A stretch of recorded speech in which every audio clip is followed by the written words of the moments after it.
ভারতে পাচারের সময় 2 কেজি 449 গ্রাম ওজনের 21টি স্বর্ণের বারসহ আবদিন মিয়া নামের এক পাচারকারীকে আটক করেছে বিজিবি। আটক স্বর্ণের আনুমানিক মূল্য 3,40,40,890 টাকা।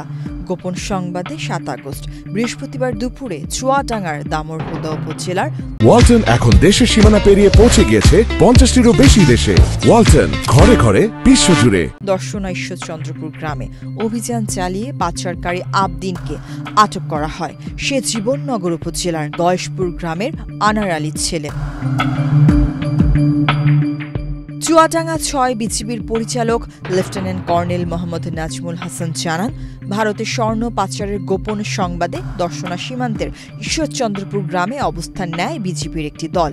দুপুরের দিকে একটি মোটরসাইকেলে সন্দেহভাজন দুজনকে সীমান্তের দিকে যেতে দেখে তাদের গতি রোধের চেষ্টা চালানো হয়। এ সময় চালক মোটরসাইকেল নিয়ে পালিয়ে যেতে সক্ষম হলেও অপর আরোহী পাশের একটি পুকুরে লাফ দেয়। পরে তাকে আটক করে কাছে থাকা 2টি প্যাকেট থেকে 21টি স্বর্ণের বার জব্দ করা হয়।